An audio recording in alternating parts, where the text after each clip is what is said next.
बहुत पुराना एक कहानी है, राजा और बाज की दोस्ती। चलो दोस्तों, आज जानते हैं इस कहानी के बारे में।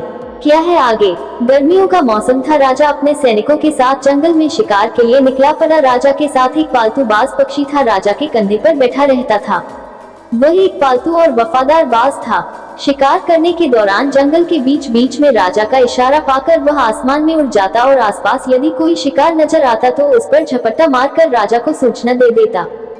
उस दिन राजा और उसके सैनिकों पूरी जंगल में भटकते रहे, परंतु उसे कोई शिकार दूर दूर तक नजर नहीं आया। जब शाम होने लगा तो वापस राजधानी की ओर रुख किया। राजा को बहुत प्यास लगी थी, इसलिए वह अपने सैनिकों के साथ न जाकर अकेला ही एक अन्य मार्ग पर चला जो पहाड़ी रास्ते से राजधानी की ओर चले। दरअसल इस रास्ते पर एक झरना मिलता था जिसके पानी से वह अपनी प्यास बुझाना चाहता था। इस रास्ते में उसका एक ही साथी था और वह था उसका प्यारा बाज जो उसके कंधे पर बैठा हुआ था। थका हारा प्यासा निराश होकर राजा उबड़ खाबड़ पहाड़ी रास्तों पर चलते हुए जब झरने के पास पहुंचा तो उसने पाया कि गर्मी के कारण झरना सूख चुका है और वहां पानी का नामो निशान तक नहीं है। ये देखकर उसे बड़ी निराशा हुई क्योंकि उसे बहुत तेज प्यास लगी थी। वह आसपास नजर दौड़ाने लगा कि शायद कहीं किसी भी गड्ढे में भरा हुआ एक दो चुल्लू पानी दिख जाए या मिल जाए।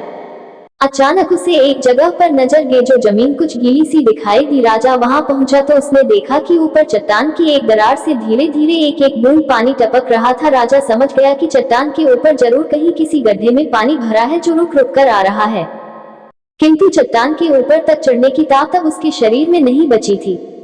सौभाग्य से उसके थैले में चांदी का एक कप रखा हुआ था जिसे उसने निकाला और उसमें वह बूंद बूंद पानी इकट्ठा करने लगा। इसी बीच राजा के कंधे पर बैठा बाज उड़कर आसमान में चला गया और बाज चारों तरफ देखने लगा। उस समय बाज की नजर उस पानी पर जो चट्टान के ऊपर पानी था और जो राजा पानी पीना चाहता था। काफी देर इंतजार करने के बाद राजा के कप में 2-3 घूंट पानी भर गया। उसने सोचा पहले इसे पी लूं फिर और भरता हूँ। वह जैसे ही पानी पीने के लिए कप को मुंह के पास ले गया तभी आसमान से अचानक बाज झपट्टा मारता हुआ आया और उसने राजा के हाथ का कप नीचे गिरा दिया। पूरा पानी जमीन पर फैल गया। राजा को बाज की हरकत से बहुत गुस्सा आया, परंतु राजा उसे बहुत प्यार करता था इसलिए गुस्से को पीकर रह गया। उसने फिर से कप उठाया और फिर बूंद बूंद पानी इकट्ठा करने लगा। दोबारा जब कप में पीने लायक पानी भर गया तो राजा उसे पीने चला तो बाज ने फिर झपट्टा मारा और पानी गिरा दिया।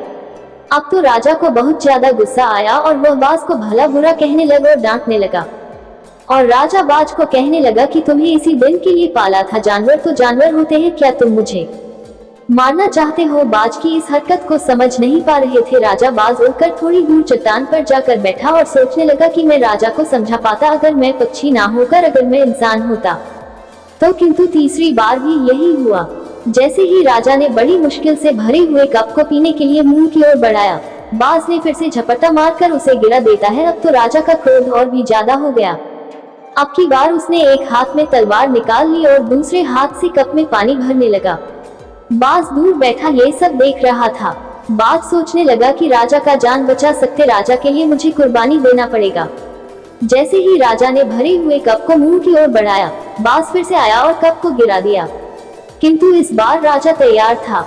उसने तलवार का एक जोरदार वार किया और बाज को वहीं 2 टुकड़ों में काट दिया गया और बाज की मृत्यु हो जाता है।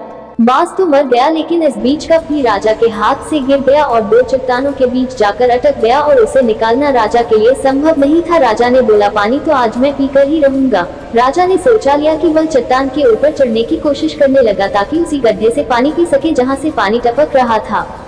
किसी तरह से वह चट्टान के ऊपर चढ़ने में सफल हो गया और वहां जाकर उसे बहुत खुशी हुई क्योंकि वहां सचमुच चट्टान के बीचों बीच एक छोटा सा गड्ढा बना हुआ था जिसमें पानी भरा हुआ था। राजा तेजी से पानी पीने के लिए गड्ढे के पास पहुंचते ही उसका पैर अचानक फिसल जाता है और गड्ढे के पानी में एक बड़ा सा सांप जो अत्यंत विषैली प्रजाति का मरा हुआ सांप पड़ा था। अब राजा को समझ में आया कि बाज उसे पानी पीने से क्यों रोक रहा था, क्यों वह बार बार उसके हाथ से पानी का भरा हुआ कप गिरा देता था।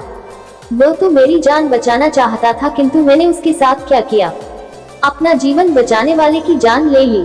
राजा चट्टान से नीचे उतरा और बाज के शरीर के टुकड़ों को समेटकर गोद में रखे ही काफी देर तक राजा बैठा बैठा मन ही मन रोता रहा। फिर भारी मन से राजधानी की ओर चल दिया। आज उसने जीवन का एक बहुत बड़ा सबक सीखा कि क्रोध की अवस्था में कोई गलत काम नहीं करना चाहिए। क्रोध आने पर उसके शांत होने का इंतजार करना चाहिए। वीडियो अच्छा लगे तो लाइक और सब्सक्राइब जरूर करें।